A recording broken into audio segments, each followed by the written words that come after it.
merci pour ces deux introductions. Merci aussi à toutes et à tous, surtout où que vous soyez, puisque aussi une part non négligeable d'entre vous vient notamment de Belgique. J'essaierai donc de ne pas être trop franco-français dans mes interventions et dans mon analyse d'aujourd'hui. Merci aussi aux organisateurs et en particulier à Jean-Paul Udave et à Agnès Perrin-Doucet pour cette liberté de ton qui nous est donnée dans ces mercredis du savoir, de pouvoir en conscience tenter d'apporter sa pierre à l'édifice de la recherche en pouvant exprimer ses convictions hors d'un cadre rigide et toujours pour un enseignant-chercheur un moment à la fois rare mais aussi de plus en plus important. Donc je suis très heureux de vous retrouver même dans ces conditions particulières pour évoquer avec vous un lien, une collaboration entre des questions de pédagogie alternative et solidaire. Le cadre de cette intervention se doit d'être clair. Cette optique marque les travaux et les recherches qui viennent d'être évoqués et qui sont doubles. D'une part, il y a une question, la question primordiale pour moi, qui est celle de la rénovation de l'enseignement public. C'est cette question qui nous intéresse et c'est bien dans le cadre de l'enseignement public et laïque que l'on pourra justement modifier l'éducation de façon forte et constante. C'est dans le cadre aussi d'une école, lieu d'apprentissage, lieu d'altérité et lieu pour tous, que justement une pédagogie solidaire sera possible. Mais d'autre part, nous pensons que la connaissance des pédagogies dites alternatives nous amène à réfléchir et à penser justement notre propre système éducatif. Ces pédagogies sont donc pour nous non seulement peut-être un effet de mode, mais surtout, et le plus important, un révélateur de mutation de notre société actuelle. Donc il s'agit de ne pas idéaliser, nous essaierons en tout cas de ne pas idéaliser, de ne pas non plus être trop critique, c'est-à-dire critique dans le sens véritablement constructif des choses, mais d'observer ce qui se fait ici et maintenant, et ici et ailleurs, pour permettre de comprendre ce que peut être une école justement du bien commun, et d'être en réalité, au-delà de ses défauts et d'un contexte politique extrêmement complexe, il faut bien le noter, une possibilité de transformation. La question des pédagogies alternatives et solidaires s'inscrit aussi dans le cadre de l'actualité de l'éducation nouvelle. Comment penser et faire vivre cette éducation nouvelle aujourd'hui? Et c'est l'enjeu de cette rencontre. Ce que je vous propose, quelque part, c'est l'histoire d'une marge, l'histoire de la marge. Et je ne peux ici que reprendre, bien sûr, le terme dont je n'ai pas la main, on était sur mon PowerPoint. Il va falloir... Donc, ce sera plus simple, voilà. Dans cette introduction, nous allons essayer donc de repenser notre système éducatif. Et c'est donc dans la marge, c'est la marge qui tient la page, cette expression qui est donnée dans un autre domaine est extrêmement important ici. Et j'irai même plus loin, c'est que la marge, c'est aussi ce qui structure une page et c'est ce qui donne sens aussi à un ensemble. Mais je pense qu'il ne faut pas se tromper. Les mouvements d'éducation nouvelle, depuis leur création, c'est-à-dire il y a bien longtemps finalement au début du XXe siècle, n'ont pas vocation à être à la marge. L'éducation nouvelle n'est absolument pas une utopie, n'est pas seulement une utopie, c'est aussi la volonté de placer l'enfant, ses besoins, ses intérêts au centre de nos préoccupations. Et lorsqu'on voit qu'encore aujourd'hui un enfant meurt sous les coups de ses parents tous les 5 jours, ou que nous avons plus de 165 000 enfants qui subissent des agressions sexuelles par an, on se rend compte que ce sont des questions véritablement d'actualité. C'est-à-dire que cette volonté ici de s'intéresser à leurs besoins et leurs intérêts n'est pas simplement une question historique. Ensuite, l'éducation nouvelle, ce n'est pas simplement des techniques, mais ce sont des finalités de transformation sociale. Des transformations sociales, sociétales et politiques. L'éducation nouvelle, c'est aussi une volonté, comme l'a dit justement un des pédagogues important qui est Édouard Claparède, c'est une révolution copernicienne. Une révolution copernicienne, ça veut dire qu'il va falloir justement penser notre façon d'enseigner et notre éducation par rapport à l'enfant et pas simplement par rapport au savoir et à la transmission, même si cette transmission est importante.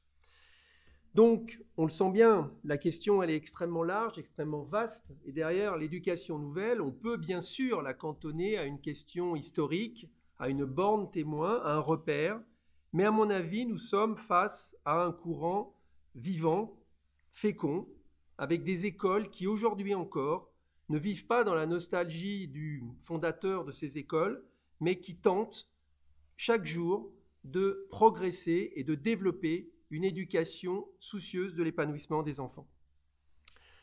Nous avons eu la chance, finalement, à notre dernière rencontre, d'accueillir Philippe Mérieux, qui est une figure emblématique, justement, de l'éducation nouvelle.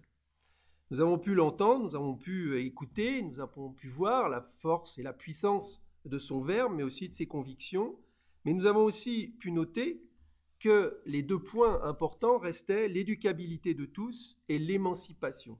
Deux termes, évidemment, qui sont fortement liés à celle de la question de la solidarité. Et ici, les termes ont vraiment leur importance, et il convient, dans cette introduction longue, d'essayer de développer et de préciser certaines choses. Alternatif, solidaire et émancipation sont des termes importants qui doivent développer ici notre réflexion. Soyons clairs, c'est aussi une définition de la pédagogie. La pédagogie n'est pas par nature émancipatrice, les techniques ne sont pas par nature émancipatrices, mais c'est leur usage, leur intention, les finalités que l'on donne justement à ces pédagogies qui peuvent la rendre émancipatrice. Et la solidarité a structuré les principes et les pratiques de cette éducation nouvelle. Philippe Mérieux l'a aussi précisé, la solidarité n'est pas, avant d'être une valeur, est d'abord un fait. Et évidemment, en disant que c'est un fait, il me semble important de préciser trois moments un peu importants et qui nous placent un petit peu ce que veut dire la solidarité. J'ai cité d'abord Ovide de Crowley parce que le pédagogue belge qui a commencé sa carrière de médecin dans un des quartiers les plus populaires de Bruxelles au Marolles s'est intéressé aux enfants abandonnés, aux enfants qui concrètement étaient délaissés en raison de leur fragilité, notamment de porteurs de handicap. C'est toujours lui qui, en 1901, a créé au sein de sa maison un enseignement spécial permettant à des enfants qu'il nomme irréguliers d'avoir une éducation digne et respectable. Pensons aussi au pédagogue Francisco Ferrer, au pédagogue catalan qui a assassiné en 1909 pour avoir créé une école rationaliste et laïque dans l'Espagne monarchiste où la religion catholique restait omniprésente et omnipotente et menait la population dans une éducation d'ignorance et de mensonge. Pensons aussi à Élise et Célestin Freinet qui, lors de la défaite de la République espagnole, accueillent des orphelins et des enfants des républicains espagnols pourchassés par les forces fascistes de Franco. La solidarité n'est donc pas un vain mot quand on regarde cette éducation nouvelle et on comprend bien qu'aujourd'hui, elle doit se concrétiser de façon bien différente pour avoir et construire une école bienveillante et inclusive, réellement inclusive, qui prenne en compte justement les grands changements internationaux que nous connaissons et j'en parlerai tout à l'heure. Je ne peux encore une fois que rappeler les mots de Philippe Mérieux sur les menaces de la démocratie. Quand il nous a rappelé que finalement les principales menaces étaient la montée de l'individualisme social, de l'attraction de l'entre-soi et du refus de l'altérité, de l'évolution du statut de l'enfant, de la montée d'un capitalisme pulsionnel et du présentisme, nous pouvons remarquer justement que l'étude des pédagogies alternatives nous semble à cet égard un axe extrêmement intéressant pour répondre à ces 5 grands défis qui sont ceux aussi de nos démocraties. Alors, solidarité, certes, mais aussi alternatif. Et le terme d'alternatif est ici extrêmement fort, puisque en vérité, à la fois c'est devenu un terme fourre-tout, il faut être clair sur les termes, mais c'est aussi extrêmement délicat, parce que ça regroupe aussi des pédagogies qui sont connues comme des pédagogies d'éducation nouvelle, mais ne sont absolument pas un bloc monolithique. Si l'on pense finalement à Maria Montessori, qui est une docteure italienne catholique, à Célestin Freinet, qui est un instituteur athée progressiste, à Ovide de Crowley, qui est un médecin belge, libre penseur et franc-maçon, ou au controversé Rudolf Steiner, qui est un occultiste, théosophe et anthroposophe. Nous pouvons aussi rajouter toute une série de pédagogies nombreuses et variées qui se sont développées au XXe siècle, et on sent très bien une variété, des différences, voire des conflits entre ces pédagogies. Donc l'éducation nouvelle et les pédagogies alternatives ne sont pas non plus un bloc monolithique, ce n'est pas un front commun, mais c'est en vérité une tentative aussi de repenser le système en soi avec des optiques et des lignes de clivage extrêmement différents entre eux. Le terme est d'ailleurs discutable, il faut être clair. Certains, justement, chercheurs préfèrent le terme de pédagogie différente, souvent utilisé d'ailleurs pour des établissements publics qui utiliseraient une pédagogie différente. Je pense ici à Yves Ruther, mais je pense aussi au travail important qu'a fait Delphine Patry et sa thèse sur Vitruve et le lycée autogéré, où elle a bien montré que des pédagogies pouvaient être différentes et alternatives au sein du système public. J'ai pris aussi une petite indication d'un de nos partenaires, la Maïf, qui, il y a quelques années, avait fait un petit topo, une petite brochure pour les enseignants qui s'appelait « Les pédagogies alternatives », où on retrouvait bien cet ensemble disparate, ici, de pédagogies qui se trouvent à l'intérieur et à l'extérieur du système. J'ai pris aussi un autre exemple d'un spécialiste de l'éducation nouvelle, qui est Laurent Gutiérrez, et qui, dans un article récent, parle justement des pédagogies alternatives du XXe siècle, en citant l'ensemble des pédagogies que je viens de vous donner. Il est donc évident que ce terme est fort, c'est un terme puissant, puisque le terme alternative veut dire que l'on pense un autre système, et qu'on pense un autre système non pas simplement dans la contradiction, mais qu'on pense ce système surtout et pour créer une autre société. Aujourd'hui, l'écart est vraiment très différent entre les enfants qui sont issus de ces pédagogies dites différentes en France, quelques dizaines de milliers, et puis l'ensemble des scolarisés de l'enseignement public et privé. Mais ce qui nous intéresse ici, c'est que justement, ces pédagogies alternatives nous amènent à une autre façon d'éduquer, d'enseigner, de comprendre les apprentissages et les relations aussi humaines. Il est intéressant de noter que ces pédagogies, en proposant une nouvelle vision de la société, nous interrogent aussi sur la réalité d'une mixité sociale. Ces écoles, en étant que des écoles, évidemment, certaines fois extrêmement chères, se posent véritablement comme une exclusion par rapport à d'autres enfants. Et donc la question de la mixité sociale est une question véritablement réelle et puissante pour ces écoles. Et puis évidemment, la question des liens avec l'institution scolaire. Quand l'extrême majorité de ces écoles sont des écoles hors contrat, évidemment la question se pose. Il ne faut pas oublier qu'en France, il n'y a que le mouvement Freinet et de Crowley qui se retrouvent dans le public. Donc c'est ici une véritable question qui se pose, une question qui nous interroge bien sûr, parce qu'évidemment on peut interpréter ces pédagogies alternatives de façon différente.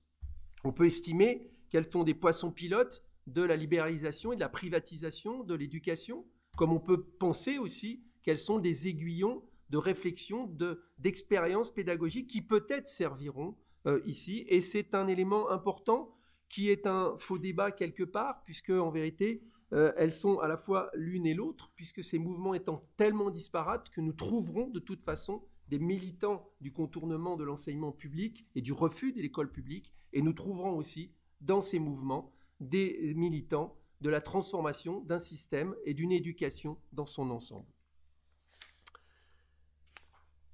Pour annoncer ce plan, après cette introduction bien trop longue, je vous propose 3 parties. La première partie sera donc une pérégrination dans cette galaxie des pédagogies alternatives pour à la fois mieux les cerner, mais pour penser en tout cas les conflits et les enjeux qui se trouvent entre ces mouvements.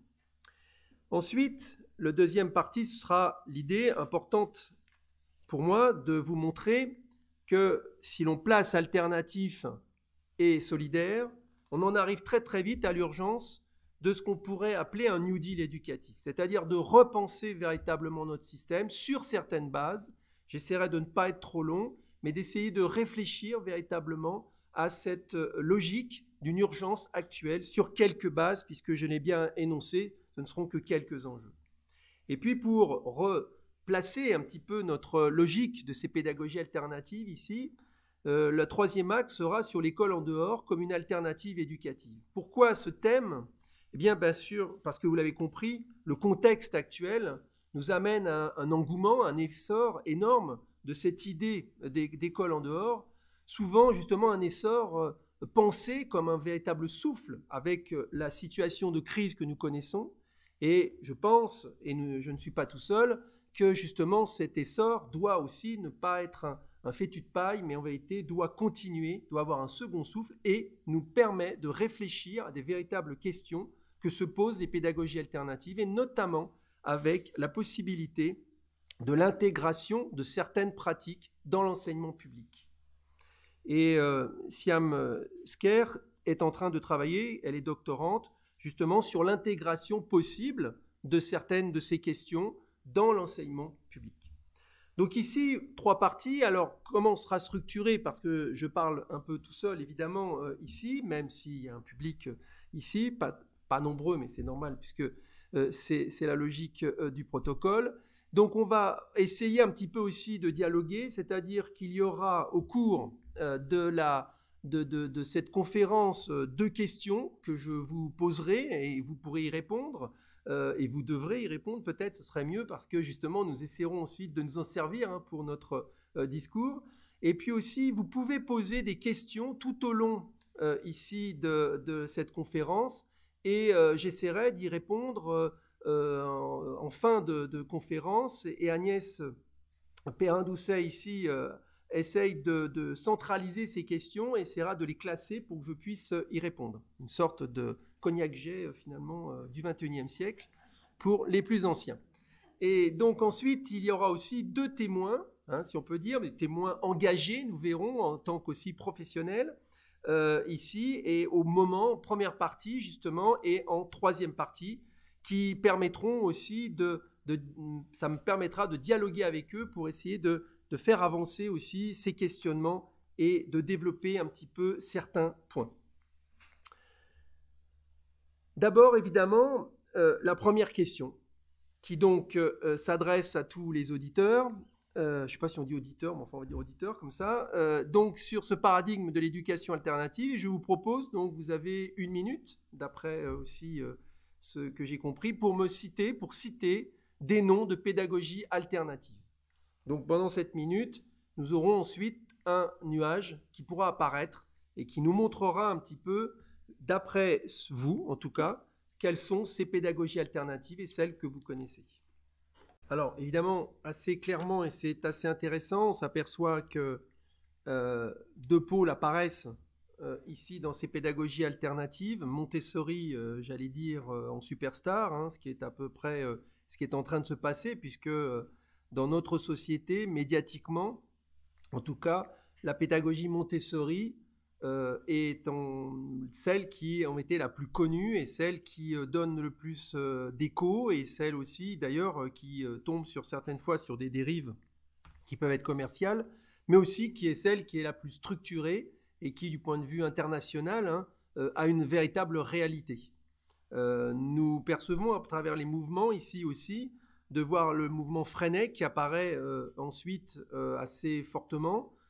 C'est intéressant aussi de noter, parce que c'est vrai que ce courant, en France, mais aussi en Europe, a une véritable force, une force aussi de ses militants et une force aussi de durée et de continuité aussi de ces pédagogies, une pédagogie qui justement a cette différence énorme avec Montessori, puisqu'elle est dans le système public et qu'elle tente d'être un réformateur de certains éléments du public.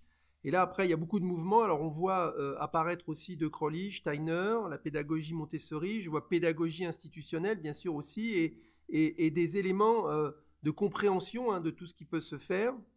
On va avoir le tournis un petit peu, mais ça bouge. Mais voilà, avec aussi des personnalités plus médiatiques, mais qui ont une réalité, comme Céline Alvarez, je vois passer, avec Charlotte Manson, et qui est quand même une pédagogue moins connue ici, mais notamment aussi de l'instruction à domicile. Et puis des termes aussi qui apparaissent avec ceux de coopératif que je vois en tout cas marqués. Et puis on voit des éléments historiques, il y en avait en tout cas, comme Pestalozzi, auquel je reviendrai, avec des éléments aussi très forts de pratique. Et je crois que c'est ce qu'il faudra voir tout à l'heure, c'est cette logique aussi entre des pédagogies et aussi des pratiques qui apparaissent. Et j'essaierai d'en parler pour les parents, et c'est une des nouveautés justement des pédagogies alternatives, c'est de penser pas simplement en termes d'une pédagogie, mais de penser en termes aussi de pratiques et de certains éléments. Et la pédagogie de projet, par exemple, ou la coopération sont des éléments extrêmement importants et développés au-delà même de la pédagogie qui a pu les porter. Alors, je vous propose justement assez rapidement, par rapport à ce que je viens de lire, mais aussi de ce qui est un peu un impensé très fort, hein, c'est de voir que ces pédagogies alternatives ont une histoire ancienne, très ancienne. Et justement, une des idées de cette rencontre, c'est de vous montrer qu'à travers les pédagogies alternatives, l'éducation nouvelle et tous ces courants, on a véritablement une alternative qui apparaît de façon ancienne, mais qui apparaît dès le XVIIIe siècle, avec des personnalités bien sûr que l'on connaît, que ce soit Rousseau ou Pestalozzi, qui ont pensé autrement cette éducation. Et je pourrais même aller plus loin, c'est-à-dire que en histoire, on a toujours un peu tendance à chercher la cause de la cause, mais j'aurais pu aller justement dans l'humanisme et voir des pédagogues comme Vives qui avaient aussi repensé cette éducation, et on aurait pu aussi aller encore plus de façon ancienne. Mais prenons les références qui sont celles finalement de ces pédagogies nouvelles et alternatives et qui sont des références assumées, c'est-à-dire depuis Rousseau, avec cette idée justement de prendre en compte l'enfant dans sa globalité, mais aussi de prendre l'enfant à travers ses besoins. Ensuite, et je l'ai noté immédiatement, la structuration de ces pédagogies s'est faite par des médecins éducateurs. Le terme n'est pas toujours très joli, mais c'est un fait que ce sont les médecins et les psychologues qui se sont intéressés justement à ces pédagogies et qui sont devenus des pédagogues justement ici. Et donc on a dans la logique ici de Jean Itard, c'est-à-dire l'enfant sauvage ici, ou Édouard Seguin qui s'est intéressé justement à des enfants aussi en difficulté, porteurs de handicap, on va dire, sont les deux pôles importants de ces médecins. Et en écho, je vous ai mis aussi Jacotot et Froebel, qui sont des personnalités extrêmement fortes du XVIIIe et début du XIXe, et qui, sans être des éducateurs ici en tant que tels, ont réfléchi et ont pensé. Froebel, c'est lui qui a pensé le jeu finalement dans toutes les pédagogies, et Jacotot, cette idée que finalement, c'est pas parce qu'un enseignant ne sait rien qu'il ne peut pas enseigner. Évidemment, en faisant ça, vous comprenez que là, on est bien en train de retourner la table, c'est-à-dire de dire que comment fais-je pour transmettre quelque chose? Ce n'est pas simplement des savoirs, mais si c'est une façon d'être, une relation pédagogique. Donc on voit que derrière ces personnalités, on a véritablement une réflexion très forte. Avec Itard et Seguin, c'est vraiment de la part des médecins une sorte d'alerte qui est donnée justement sur l'éducation du 19e, en mettant bien en avant ici que c'est les enfants, quels qu'ils soient justement porteurs de handicap ou qu'ils aient justement, comme disait De Crowley, réguliers, ils sont de même nature, et c'est simplement à l'enseignant de prendre en compte cette différence de rythme, mais absolument pas de nature. Ensuite, on a bien sûr Maria Montessori, Ovid de Crowley, que j'ai déjà cité, qui sont des médecins, et c'est important, et qui sont dans la lignée de Itard et de Seguin. Et puis, on a une multiplication, bien sûr, de psychologues, que ce soit Binet, Pierron, Piaget ou Wallon, qui sont des personnalités fortes qui vont marquer justement cette psychologie de l'enfant et qui vont construire cette psychologie de l'enfant. Donc là, je vous donne que quelques noms, des noms qui font écho pour certains d'entre vous, mais qui, quand vous regardez, en tout cas, vous montrent bien qu'on est face à des spécialistes qui se sont intéressés à l'enfant en tant que tel. Et je ne peux continuer qu'en vous montrant justement qu'on est face à une nébuleuse. Alors j'ai cité, et je cite ici quelques pédagogues, j'en reparlerai justement aussi du courant libertaire, puisque ce courant libertaire peut être à certains moments rattaché des courants d'éducation nouvelle comme alternative, et je pense à Robin et à Sébastien Faure, mais c'est pour vous montrer aussi que je pourrais multiplier, là j'ai noirci cette page, mais je pourrais en mettre beaucoup plus, pour vous montrer la multiplication d'hommes et de femmes, et d'ailleurs on redécouvre de plus en plus des pédagogues femmes, et c'est une grande importance, puisqu'en vérité, elles avaient, autant que les hommes, marqué cette histoire de l'éducation, mais l'histoire de l'éducation avait invisibilisé de nombreuses femmes. Ici, on a dans des recherches même du mal à retrouver leur prénom, hein, quand on parle de mademoiselle, etc. Et on ne sait même pas son nom, ce qui montre en vérité comment cette histoire de l'éducation doit être repensée. Et ici, vous avez une pléthore, hein, de personnes. Je ne vais pas évidemment les prendre un par l'autre, mais vous voyez bien que le nuage qui a été mis tout à l'heure en montant cette multiplication, on peut historiquement la montrer et montrer justement que tous ces pédagogues, chacun pouvait repenser par un domaine. Peut-être que l'on connaît un peu Dalcroze, et là c'est une allusion évidemment à la Suisse aussi, mais qui est un pédagogue important pour l'enseignement musical. Et il y a des instituts Dalcroze dans le monde entier ici, et c'est une personnalité extrêmement forte, un peu sous-estimée, en tout cas on a du mal à se souvenir de lui puisqu'il a eu plusieurs vies, mais en tout cas au début de sa vie on a vraiment une transformation complète que tous ceux qui travaillent sur le corps et sur la musique savent évidemment l'importance qu'il peut avoir. Après aussi, l'autre élément important, c'est qu'on a des critiques, c'est-à-dire que tous ces pédagogues, hein, que je prends depuis le XVIIIe siècle, font des critiques extrêmement fortes. Là, je recite encore de Crowley, quand il écrit en 1905 « Nos systèmes scolaires préparent-ils des anormaux ?» Vous comprenez bien la force et la puissance de ce qu'il peut écrire. C'est-à-dire que là, on n'est pas dans de la demi-mesure, on est dans une volonté de repenser une alternative en estimant que le système en place ne fait pas ce qu'il doit pour l'éducation des enfants. Même chose avec cette critique récurrente d'Oury, mais aussi de d'autres personnalités, sur l'école caserne, c'est-à-dire de dire justement que cette école, dans la transmission, dans la pensée finalement de préparer un citoyen et un travailleur, oublie complètement le pan de l'individu, et que évidemment l'oubli de ce pan et du corps de l'individu fait évidemment qu'on perd énormément dans cette éducation. Et puis, je vous ai mis deux éléments aussi pour montrer un peu l'appui historique, hein, mais je pourrais le multiplier, donc je ne le ferai pas trop pour pas trop me faire plaisir. Mais ici, vous avez deux textes importants. Celui de Claparède, hein, justement du Suisse Claparède, qui écrit dans l'école sur mesure une idée extrêmement intéressante de dire, finalement, quand on va se faire un costume, le tailleur, lui, fait attention à vous. Il regarde votre taille, il regarde vos façons d'être, et il vous fait un costume à votre mesure. Par contre, quand on va à l'école, alors là, on a une normalité qui est mise en avant et les esprits, quels qu'ils soient, les différences de corps ne sont absolument pas prises en compte. Et donc cette idée même d'école sur mesure, hein, est vraiment les prémices de ce que sera la pédagogie différenciée, c'est-à-dire de prendre en compte véritablement l'individu. Et puis évidemment, je ne peux pas résister à ce petit texte de Ferrière, qui est un texte extrêmement fort, et qu'on peut lire et qu'on comprend à peu près tout dans les critiques justement qu'il fait à l'ensemble du système en place. Et donc sur les indications du diable, on créa l'école. L'enfant aime la nature, on le parqua dans des salles closes. L'enfant aime voir son activité servir à quelque chose, on fit en sorte qu'elle n'eût aucun intérêt. Il aime bouger, on l'obligera à se tenir immobile. Il aime manier les objets, on le mit en contact avec les idées. Il aime se servir de ses mains, on ne mit en jeu que son cerveau. Il aime parler, on le contraignit au silence. Il voudrait raisonner, on le fit mémoriser. Il voudrait chercher la science, on la lui servit toute faite. Il voudrait s'enthousiasmer, on inventa les punitions. Alors les enfants apprirent ce qu'ils n'auraient jamais appris sans cela. Ils surent dissimuler, ils surent tricher, ils surent mentir. Là, vous avez évidemment une critique forte, puissante, qui nous montre aussi à travers, en plus, le côté amusant, une sorte de petit conte, mais en réalité nous montre bien toute la richesse aussi des critiques qui sont données et de cette logique.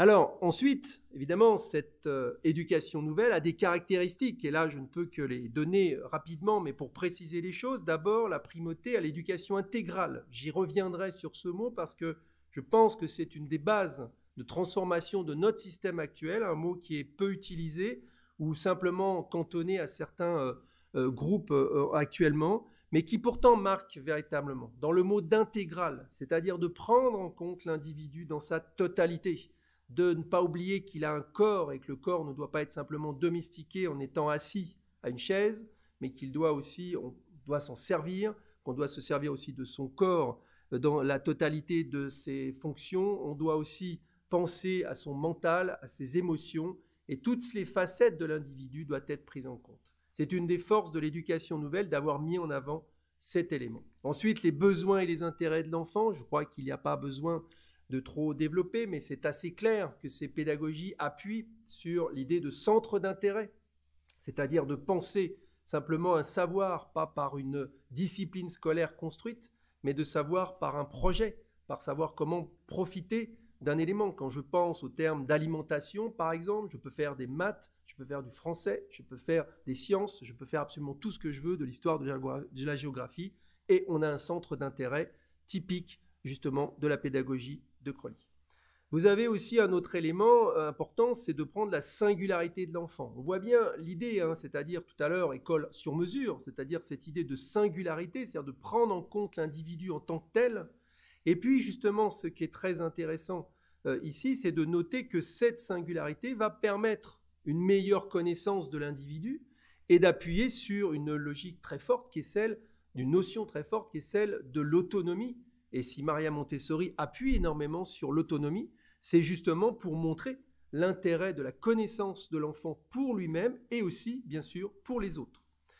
Et l'idée importante aussi, c'est de voir que l'enfant est un être social. Et là, on est visiblement dans un espèce d'équilibre très complexe. À la fois, la singularité de l'enfant, il est seul, il a ses singularités, ses caractéristiques propres, mais il est aussi membre d'un groupe. Et donc, c'est un être social qui a besoin de relations avec les autres. Et il n'y a pas besoin de voir qu'il n'y a pas que les enfants, mais on voit bien que la crise que nous subissons nous montre bien la force des relations sociales et de l'importance de ces relations sociales. Et bien, pour l'éducation, évidemment, nouvelle, c'est un phénomène extrêmement important à lier. Et puis, bien sûr, l'éducation dans la confiance et la bienveillance. Tout à l'heure, je l'ai dit, il y a encore dans le droit des enfants énormément de choses à travailler, à forcer, à penser, puisqu'on voit que le travail est encore balbutiant, vu les difficultés, encore une fois, d'avoir un statut de l'enfant reconnu. Ensuite, et là je vous propose un panorama qui peut vous faire peur, différentes images, mais je vais essayer d'aller vite, mais d'essayer d'être clair. C'est en 2018, justement dans la revue Tréma, nous avions, avec Hélène André, fait une galaxie, justement, des pédagogies alternatives à travers une image. Et cette image-là a été enrichie, retravaillée par question de classe, et je les remercie encore, parce que justement, ils ont pu, avec un graphisme beaucoup plus clair, nous montrer justement ce qu'est cette galaxie, ici, des pédagogies alternatives. C'est nous montrer qu'à travers ce que je viens de vous montrer, il y a une variété, une force ici extrêmement importante pour développer ces pédagogies. On voit très bien qu'il y a un pôle qui est celui de l'éducation nouvelle et des héritages, justement, et des héritiers dans le public. C'est-à-dire qu'on voit bien que la pédagogie Freinet se retrouve, Ovid de Crolly aussi, les séméas, parce que tout à l'heure, justement, quand on parle véritablement aussi de l'école, il y a l'école, mais il y a aussi tout ce qui représente l'éducation populaire. Et justement, Mathieu Depoil est un doctorant qui travaille actuellement sur les liens entre les pédagogies alternatives et l'éducation populaire, dans une logique justement d'un projet politique véritable et réaffirmé que représentent par exemple les séméas. Donc ici, un pôle important d'éducation nouvelle dans ces héritages ici publics. Et puis vous avez de l'autre côté, un peu plus en bas, on va dire, l'éducation nouvelle dans le privé qui a toujours été présente et qui se retrouve ici encore en France avec des écoles qui ont leurs propres caractéristiques ici. Et puis, un élément important de cette image, c'est de montrer aussi ce que les pédagogies alternatives utilisent, c'est-à-dire aussi la force aussi des neurosciences, les nouveautés qui sont faites par les neurosciences, la connaissance du cerveau, finalement entérinent certaines fois certaines logiques ici de certaines pédagogies alternatives. Maintenant, on s'aperçoit le lien qui a été fait avec des intuitions qui avaient pu être faites par Maria Montessori, qui se trouvent validées ou non par justement les neurosciences. On voit bien aussi les risques de dérive de vouloir légitimer à tout prix une pédagogie par le biais aussi des neurosciences. Évidemment, c'est un conflit extrêmement fort. Ensuite, un autre pôle que vous voyez un petit peu qui se chevauche, puisque tout ça, évidemment, très complexe à dessiner, c'est la notion de développement personnel. Développement personnel, c'est un champ extrêmement fort qui montre bien que ces pédagogies alternatives se trouvent être en phase justement avec notre société, puisque vous allez dans n'importe quelle librairie, vous voyez très bien qu'il y a des pans entiers sur le développement personnel. Eh bien, c'est une logique qui se retrouve dans ces pédagogies. Tout à l'heure, on a parlé de la singularité, justement, de l'enfant, mais aussi de son autonomie. Bien sûr, le développement personnel joue ici, certaines fois également, avec des dérives extrêmement fortes de business, très clairement, ou de spiritualité malveillante. Et puis, on a un autre élément aussi, hein, et là, c'est pour ça que j'ai cité les sources, justement, dans Question de classe, c'était intéressant, c'est de montrer que si on parle d'alternative, on peut aller dans l'alternative extrême, qui sont des écoles traditionnalistes et confessionnelles. Et ici, on a important parce que il y a tellement une espèce de galaxie où on retrouve énormément de choses. Évidemment, moi, j'en parle pas parce que là, c'est pas lié à la solidarité, mais on voit très bien que ça existe et vous avez des écoles réactionnaires hein, qui sont mises en place et qui se mettent en place ici.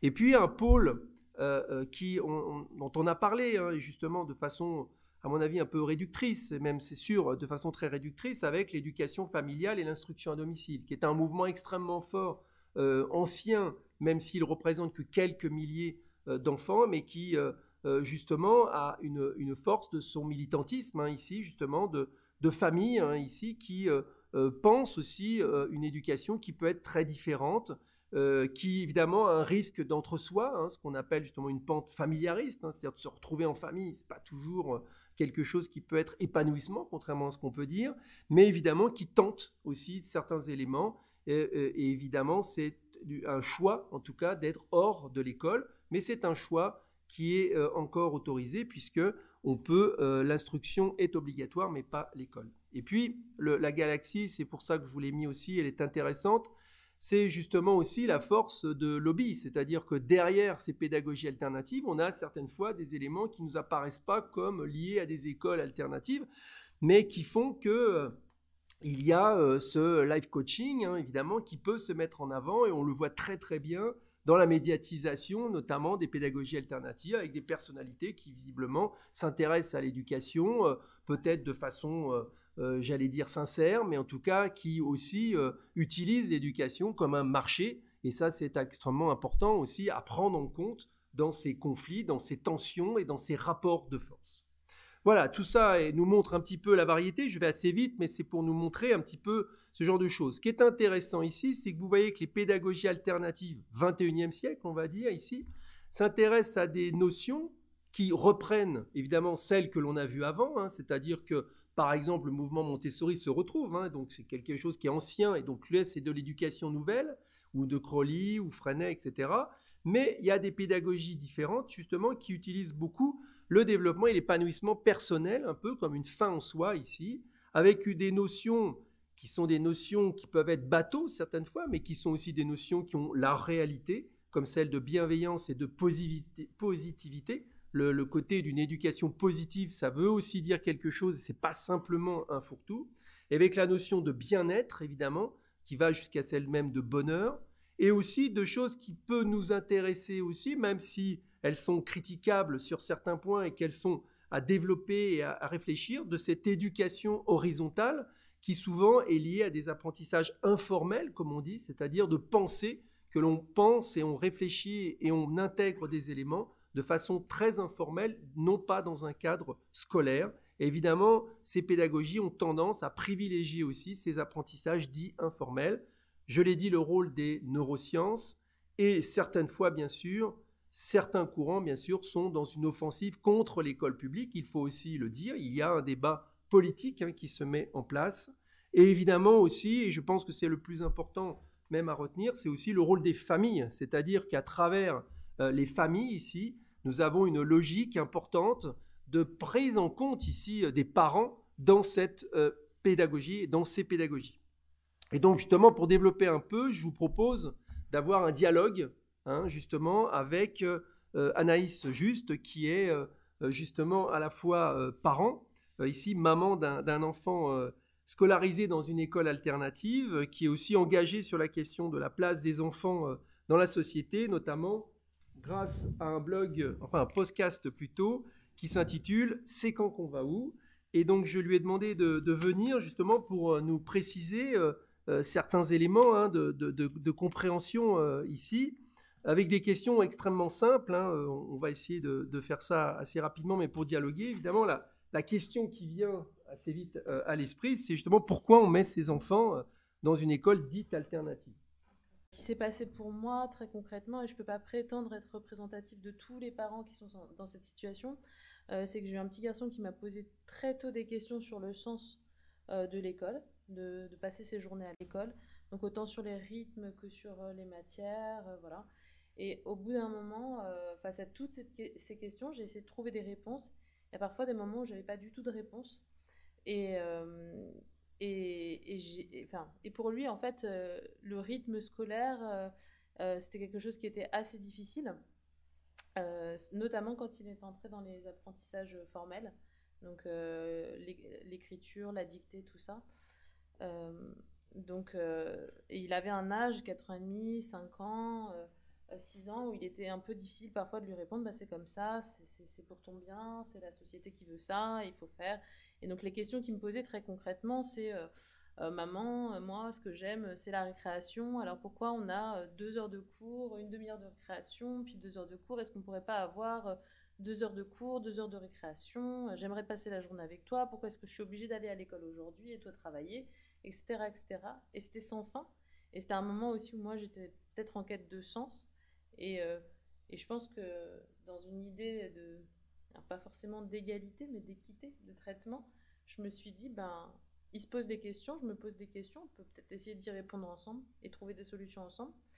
Donc ça, c'était toute la réflexion initiale. Et, euh, et puis après, moi, le contexte, j'étais maman célibataire à Paris. Donc, j'étais pas trop libre de mon temps. Je rentrais tard le soir, voilà. Et petit à petit, j'ai commencé à avoir des lectures, à m'intéresser à ces questions-là pour essayer de trouver des réponses pour lui aussi. Et puis en même temps, lui, il a commencé à vraiment être dans un mal-être, c'est-à-dire qu'à partir du CPCE1, il revenait tous les jours de l'école en me disant qu'il était nul. Et c'était une perception de sa part, parce que objectivement, il avait des bons résultats scolaires, il était très bien dans ses cahiers, mais le rythme imposé faisait qu'il se sentait nul et il allait pas assez vite et il était moins bon de sa classe, tout ça. Euh, voilà, donc ça s'est renforcé avec le temps. Et puis arrivé en CE2, on a un peu craqué tous les deux et puis on s'est dit tiens et si on essayait autre chose. Et on s'était renseigné sur des écoles alternatives, donc on était à Montpellier à ce moment-là, autour, et on est tombé sur une école démocratique qui pratiquement était pas trop loin de chez moi et à peu près dans mes moyens, puisque c'est des écoles associatives et privées. Et on a tenté l'école démocratique. Évidemment, avant de le faire, j'ai beaucoup lu, je me suis intéressée, et puis quand je parle de craquage, c'est parce que c'est une vraie prise de risque en tant que parent, parce qu'on passe d'un système normé auquel on ne se pose pas de questions, mais ses enfants à l'école, on y est habitué, c'est comme ça. Puis d'un coup, on se dit, je reprends ton expression, je copie, on retourne à table et on se dit, tiens, on essaye complètement autre chose. Et donc, c'est aussi le lieu qui m'a plu, parce que c'était une école en pleine garrigue. Et donc, on a tenté ça pendant 15 jours avant les vacances de la Toussaint en classe de CE2. On a demandé l'autorisation à l'école de Mathéo de faire un essai, une tentative. Et puis, en fait, lui, au bout de 2 jours, ça y est, il voulait plus partir. Hein. C'était cette école-là. Et, euh, et puis voilà, on a laissé tomber l'école publique et puis on a été dans une école alternative. Et alors, très rapidement, quels sont les bienfaits, les avantages que tu as perçus? Alors, ça s'est tout de suite fait ressentir, ouais, ressentir. Les avantages, ben, déjà l'humeur de mon fils, son humeur générale. Il rentrait tout le temps renfrogné de l'école, fatigué, énervé, frustré de ne pas avoir le temps de jouer le soir parce qu'il avait passé sa journée à bosser, comme il disait. Et puis il avait 1 heure pour jouer et puis on allait manger et c'était tout le temps des crises. Et là, il passait ses journées dehors dans les arbres, à jouer, à faire ce qu'il voulait avec ses copains. Et du coup, l'humeur à la maison, bah, il n'y avait plus de crise, de disputes, il n'y avait pas de devoirs quand on rentrait. Donc ça s'est ressenti. C'était vraiment une respiration.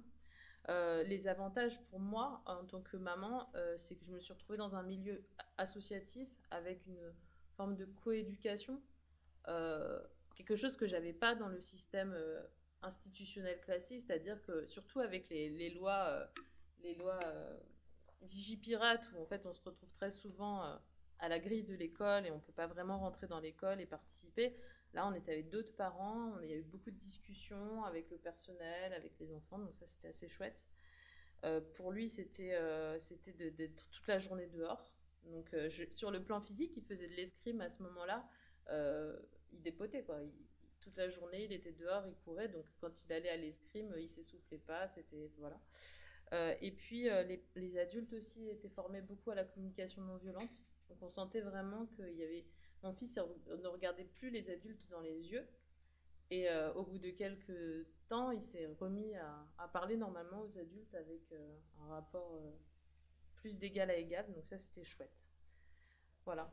Et est-ce qu'il y a des critiques aussi? Parce qu'il faut toujours quand même voir les choses concrètement. Ouais. Alors, les critiques qu'on pourrait... ce qui est difficile, surtout en tant que parent, c'est toutes les peurs qui sont véhiculées par la société par rapport aux alternatives. C'est tout ce que tu as pu énoncer, l'entre-soi. Il y a des choses que tu n'as pas dites, mais aussi sur qu'est-ce qu'il va faire plus tard, et les diplômes et tout ça. Et en fait, tout ça, ça vient dans un peu la bulle d'enthousiasme dans laquelle moi j'étais, lui était. Et il y a tout ça qui vient nous percuter en permanence et on est tout le temps confronté à ces questions. Et ça en devient fatigant. Donc ça, c'est un inconvénient. Ça demande pas mal de force de caractère. La fragilité des structures aussi, parce que en fait, dans la plupart, en tout cas pour moi, les écoles que je connais, donc maintenant j'ai fait école démocratique et école du troisième type, sont souvent des structures associatives qui sont portées par des gens plutôt militants, engagés, mais qui acceptent de travailler pour des salaires de misère, parce que souvent l'argent des parents va pour payer le loyer tout d'abord, et des demi-salaires ou des 80%. Donc les structures sont fragiles et il y a pas mal de turnover, elles ouvrent, elles ferment au bout de 2-3 ans, voilà, ça c'est compliqué. Et puis ça demande pas mal d'investissement associatif parce que pour faire baisser les coûts, les parents peuvent être amenés à faire le ménage, à faire des heures de garderie. Donc voilà. Donc, et le coût financier qui demande des sacrifices. Et par contre, ça c'est vraiment quelque chose que je tiens à dire, c'est que on dit souvent que c'est un entre-soi social avec des gens qui ont des moyens financiers importants. Moi, c'est pas ce que j'ai vu. On a beaucoup de parents qui ont un peu du mal parfois à joindre les deux bouts, mais c'est le système débrouille. Et voilà, moi, à titre personnel, par exemple, c'est vrai qu'on n'est pas parti en vacances depuis un moment, on n'a pas fait trop de restaurants. Tout ce qu'on y a gagné à côté, c'est le choix qu'on a fait. Donc, voilà. Eh bien, merci. Moi, je pense que pour justement conclure la première partie, qui est vraiment pour moi la plus importante, ici avec la troisième partie, vous allez voir, et c'est justement dans la galaxie des pédagogies alternatives, on s'aperçoit qu'il y a trois éléments quand même, et c'est plusieurs fois j'ai essayé de l'écrire. Il y a les héritières de l'éducation nouvelle, parce que clairement, on voit très bien qu'on a des pédagogies structurées, Montessori, Freinet, De Crowley, qui sont avec une structure, des écoles, des mouvements internationaux, un ensemble qui est un véritable système, justement, et c'est la force, justement, de ces pédagogies, c'est de pouvoir se développer par des centres de formation, ici, notamment la pédagogie Montessori, a un centre de formation national, international, extrêmement important. Et puis, ensuite... sur les nouvelles pédagogies alternatives, et là c'est finalement cet exemple qui est donné, c'est-à-dire de pédagogies qui sont apparues au milieu du XXe siècle, et notamment les écoles démocratiques en venant des États-Unis et au XXIe siècle en Europe, et qui sont des pédagogies qui sont aussi des expériences, c'est-à-dire qu'on voit bien que ce sont des projets et avec des difficultés aussi à survivre, mais qui sont hors contrat, et c'est vrai que ça leur donne aussi ce côté du risque de l'entre-soi, qui est effectivement une réalité et qui, certaines fois, peuvent être en opposition justement au système public. Mais ce qui est intéressant, et le témoignage d'Anaïs le sous-entendait aussi, c'est ce que j'ai mis, que j'appelle le butinage et l'hybridation. C'est-à-dire qu'aujourd'hui, on s'aperçoit que pour beaucoup de parents, finalement, on s'intéresse d'abord justement à se dire « je veux autre chose », mais il n'est pas du tout sûr, justement, qu'ils lisent, ils regardent, mais en tout cas, ils regardent ce qui se fait dans une école, et on voit bien de cette difficulté. je dirais que cette hybridation et ce butinage, ils se retrouvent parce que quand on regarde même, avant de venir, j'ai regardé les projets de la CARDI qui sont donc d'établissements publics et quand on voit dans les innovations, de projets qui disent, bien on fait Freinet Montessori, bon ça n'a pas l'air de poser problème alors que si on regarde en tant que chercheur, Montessori Freinet, c'est pas la même chose. Et sur le terrain d'ailleurs, c'est pas la même chose non plus. Donc on peut aussi s'étonner aussi cette volonté, et c'est quelque chose qui est assez fort et qui n'est pas français d'ailleurs ici, mais de penser qu'on a des choses qu'on reproche certaines fois au système public et justement on cherche aussi des éléments, mais qu'on serait prêt à retourner justement aussi au public si certaines choses étaient faites. Donc c'est pour ça que c'est des archipels des fois qui sont en conflit, et la notion à retenir dans ici de toutes ces pédagogies, c'est que nous ne sommes absolument pas dans des blocs monolithiques, on n'est pas dans des fronts communs alternatifs, mais on est sur des courants qui ont leur propre histoire. Alors maintenant, je voudrais, dans une deuxième partie un peu particulière, on va dire comme ça, essayer de voir avec vous justement la logique, et là je serai assez court parce que j'ai décidé de brosser là en à peu près 10 minutes maximum pour cette deuxième partie, ce que j'ai noté comme l'urgence d'un New Deal. Pourquoi ? Parce qu'il me semble qu'avec tout ce que j'ai dit dans la première partie, on voit bien justement qu'il y a une forte difficulté, c'est-à-dire que le système en lui-même doit se réformer parce qu'il faut aussi que nous soyons très honnêtes. La question qui se pose, c'est d'être aussi toujours critique avec notre propre système. On voit très bien que les systèmes éducatifs ont été pensés au XIXe siècle, ont été pensés au début de la révolution industrielle, et qu'on arrive aujourd'hui à la fin d'un cycle, ici extrêmement fort, et que nos systèmes ont peu changé sur certains éléments. Bien sûr qu'ils ont énormément changé sur la logique, sur les enseignants, sur le contenu, etc. Mais on s'aperçoit que sur notamment le côté pédagogique, on a une transformation qui se fait peu. Et le terme de New Deal, évidemment, est un mot aussi un peu fort, puisque de nouvelle donne, qui est l'idée des années 30, justement, du point de vue économique par le président Roosevelt, et qui est repris depuis quelques années, justement, dans l'idée d'un New Deal, un Green New Deal, c'est-à-dire de transformer aussi notre société du point de vue, justement, écologique. Et il me semble qu'il y a quelques jalons ici à retenir, et notamment cette révolution pédagogique. Je mets ça parce que je pense que la pédagogie est justement la grande oubliée de toutes les réformes institutionnelles. On a réfléchi, on a pensé énormément de choses, mais la pédagogie a très peu changé. Et justement, c'est peut-être une des difficultés, et là je pense que l'éducation nouvelle nous aide ici, c'est de ne pas penser la pédagogie justement comme une technique, comme une logique technicienne, de savoir justement lire, écrire, compter, etc., mais de penser véritablement ici la double tension qui a toujours existé, et là c'est de l'éducation, entre l'idée de reproduire, de transmettre et d'amener jusqu'à une reproduction sociale, il faut être clair aussi là-dessus, et de l'autre côté être une possibilité d'accélérateur justement d'une émancipation, qu'elle soit collective ou individuelle. Et donc on se rend bien compte qu'ici, quand on parle de pédagogie, on ne parle pas technique en vérité, on parle d'un choix de société, de choix politique ici, car en vérité, en voulant en vérité changer une pédagogie, c'est aussi la façon de vouloir changer notre société ici dans le court terme. Et donc cette première idée d'une révolution pédagogique, je crois vous avoir montré dans la première partie les bases de ce que sont l'éducation nouvelle. Justement, l'éducation nouvelle solidaire est un moyen, est une logique d'une révolution pédagogique qui en plus, il faut bien le voir, fonctionne. C'est-à-dire que les résultats ici des pays qui ont fait le choix justement aussi de penser leur pédagogie comme un vrai choix de société et comme un projet de société, ici ont des résultats. Le statu quo réussit toujours à ceux qui réussissent déjà, il faut bien le penser. Et donc on voit bien que si on ne change pas notre société, on ne changera pas véritablement la logique. Puis la deuxième chose évidemment qui est forte, c'est cette urgence écologique. Cette urgence écologique, elle est évidente aussi, et je voudrais faire ici une similitude avec vous entre justement la mise en place d'une nouvelle éducation et l'idée d'un processus écologique. On s'aperçoit qu'on doit penser notre société sans les énergies fossiles. Très clairement, on sait que dans 20, 30, 40 ans, il n'y en aura plus. Et finalement, de l'autre côté, on a une nouvelle éducation qui doit penser cette nouvelle société. Or, visiblement, on ne s'y prépare pas clairement. Et ici, on voit bien que la logique est à faire. Il faudra penser dans l'urgence quelque chose qui doit être pensé en vérité sur un temps long. Et bien sûr, cette urgence écologique, elle nous impose de repenser nos relations avec les autres, avec le milieu ici animal, avec le végétal, avec notre vision aussi, véritablement de nos relations avec les autres. Et on s'aperçoit que c'est par l'éducation, justement, que nous pourrons transformer véritablement cette logique. Or, visiblement, on s'intéresse plus à des questions économiques qu'autres. Et ici, on a une vraie difficulté. Alors certes, la question environnementale est entrée dans les programmes à travers l'éducation au développement durable.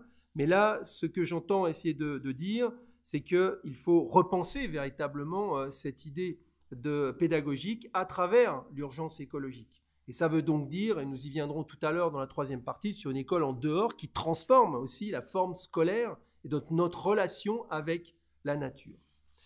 Troisième élément, évidemment, et ça c'est évidemment issu aussi du petit livre pour la pédagogie solidaire, c'est une urgence humaine. Très clairement, nous vivons des transformations humaines fortes. Nous avons toujours connu dans l'histoire des conflits armés, mais là, nous sommes aussi face à une crise migratoire évidente.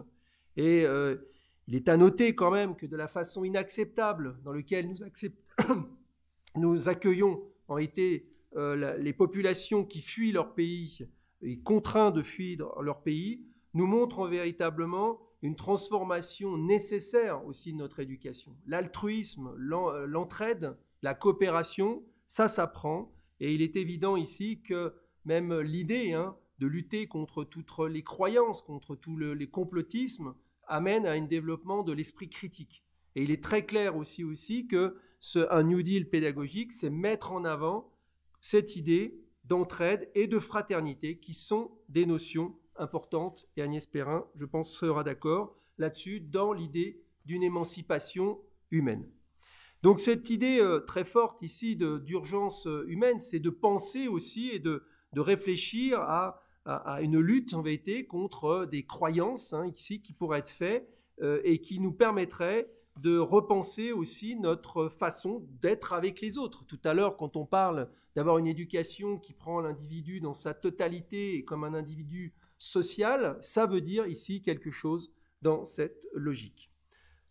Quatrième élément, et là je vais développer un peu plus, c'est la notion d'éducation intégrale. Je développe un peu plus parce que je pense que les trois premières étaient extrêmement claires, mais celle de l'éducation intégrale est quelque chose qui a été théorisé au milieu du 19e, à partir de 1869 pour être précis, par Paul Robin, qui est un des grands pédagogues justement du 19e, un pédagogue important puisqu'il est un des pères de l'éducation libertaire, et il théorise justement cette idée d'éducation intégrale immédiatement en faisant un outil majeur d'émancipation de l'individu. Ce n'est pas hasard s'il demande justement à l'Internationale ouvrière, à Karl Marx, d'en faire justement un des points justement forts de ces mouvements progressistes et révolutionnaires, en estimant que par l'éducation intégrale, par la prise en compte de l'individu dans sa globalité et dans son intégralité, eh bien, les enfants issus de différents milieux, de tous les milieux, auront leur chance. C'est-à-dire qu'on voit qu'à travers cette éducation intégrale pensée au XIXe siècle, et je parle bien de celle de pensée, puisqu'aujourd'hui le terme est un peu dévoyé,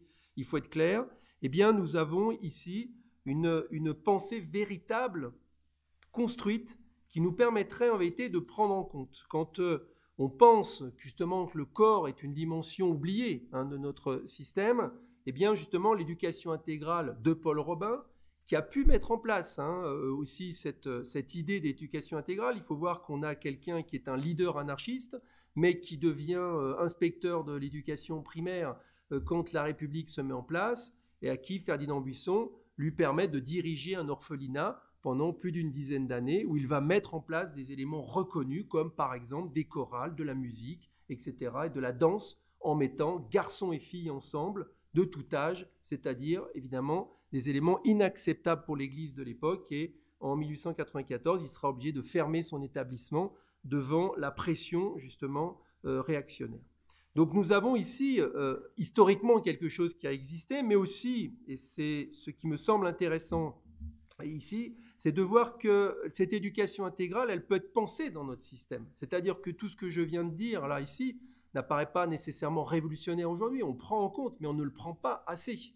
Et on s'aperçoit que cette éducation intégrale est par exemple reprise dans des pédagogies et notamment aussi des systèmes éducatifs finlandais ou néerlandais où on essaye d'enlever le poids en réalité de ces disciplines scolaires qui sont extrêmement lourdes et segmentées pour créer aussi avec l'éducation intégrale une transformation de leur système. Et donc on voit que c'est des choses qui se font, les résultats sont d'ailleurs là, et cette éducation intégrale me semble ici un élément extrêmement fort.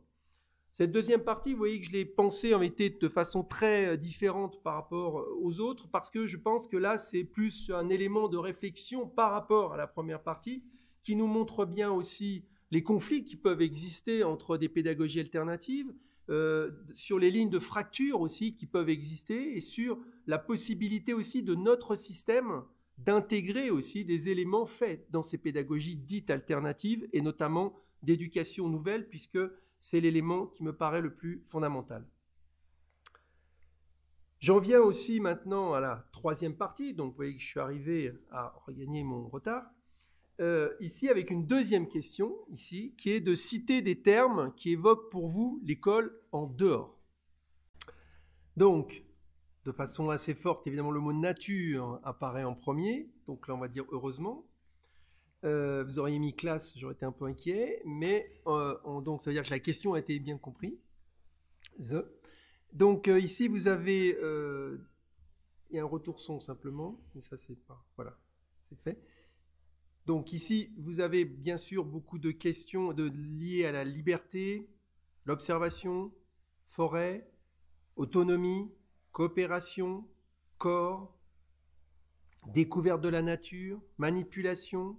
On voit business quand même qui apparaît quand même là ici, mais sinon la boue, bien sûr, extrêmement important ici, marginal, les arbres, des projets, la pluie, donc visiter aussi l'école dans la vie, apprendre en bougeant, exploration, maison, l'entraide, école par correspondance, par tous les temps, grosse difficulté, bien-être de l'enfant, découverte de l'environnement, pédagogie du réel, Forest School,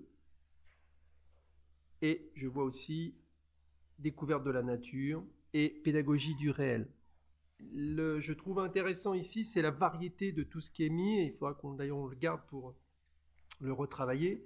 C'est vrai que ce nuage ici nous montre à la fois l'immensité en réalité de ce qui est développé ici par la nature, et c'est pour ça que dans cette troisième partie, je voulais voir avec vous cet élément qui peut apparaître un peu particulier, mais qui pourtant nous montre bien aussi, après une partie qui essayait plutôt de pister sur des éléments un peu d'axe à suivre, d'essayer de voir qu'on est on vit quelque chose aujourd'hui qui est à la fois une conjoncture, puisque nous vivons quand même ici cette crise, et qu'en même temps, on s'aperçoit que c'est une question qui est à mettre en perspective, est à comprendre en été dans sa logique, et qui, je l'ai dit tout à l'heure, aussi doit être compris sur du long terme. C'est-à-dire qu'on a ici typiquement quelque chose qui nous montre par ce nuage la variété des mots et de ce que l'on peut comprendre derrière, et puis aussi la logique importante de cette construction. Et donc je vais peut-être reprendre la main là maintenant. Et donc l'idée de voir si cette école en dehors peut être une alternative éducative. C'est sous forme un peu de questionnement, et vous l'avez tous vécu, on l'a tous vécu, c'est-à-dire que bien sûr, dès l'idée du premier déconfinement, il y a eu l'idée d'organiser des cours à l'extérieur, donc c'est un élément conjoncturel avec énormément de tribunes qui se sont mis en place pour essayer de montrer l'intérêt d'ouvrir l'école vers l'extérieur ici, et c'est intéressant parce que justement on va retrouver à la fois des éléments de l'éducation nouvelle et puis des choses très très actuelles. L'intérêt aussi, quand on voit que les mairies justement ont accéléré un mouvement qui commençait de végétalisation, notamment des cours de récréation, par cette période-là. Donc on est dans une conjoncture très particulière qui nous montre qu'on s'est intéressé bien sûr à ce mouvement avant le confinement, mais en vérité que le confinement a été un accélérateur de résonance et de force justement de cette idée d'aller dehors, parce qu'aller dehors, c'est un synonyme de liberté et c'est un synonyme de mouvement, et ça, c'est quelque chose qu'on n'avait peut-être pas pris en compte ici. Donc, je vais essayer de vous placer quelques axes ici, et puis d'aborder aussi la question justement avec Corinne Martel, qui n'est pas que témoin justement, mais qui est actrice ici de cette école en dehors. Et donc, je vais essayer de placer quelques éléments. D'abord, la première idée, justement, c'est la prise en compte actuelle. On s'aperçoit que cette prise en compte actuelle, c'est la classe dehors, c'est la végétalisation, c'est une volonté en vérité de tous. On ne voit pas d'opposition véritable, hein, et c'est aussi ça qui est intéressant à voir. Hein. On ne voit pas quelqu'un qui dit non, moi je pense que ça serait mieux de rester à l'intérieur. Bon, ça c'est clair que c'est dans le contexte un peu complexe à dire, mais en tout cas on voit bien qu'il y a une prise en compte très actuelle.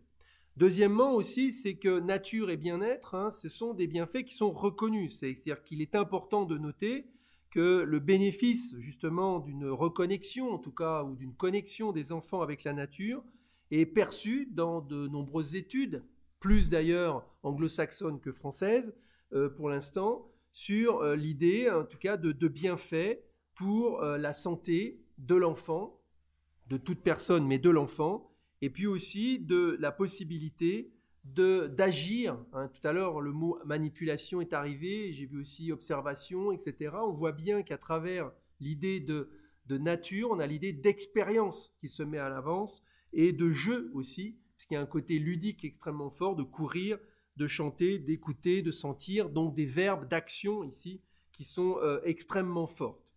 L'intérêt aussi, évidemment, de cette logique de l'école en dehors, c'est de voir la notion de connaissance concrète. Dans le nuage, d'ailleurs, hein, est apparu des éléments forts, justement, quand on parle de manipulation ici, ou de prise en compte ici, de jeux, en tout cas, qui se trouvent dans la nature.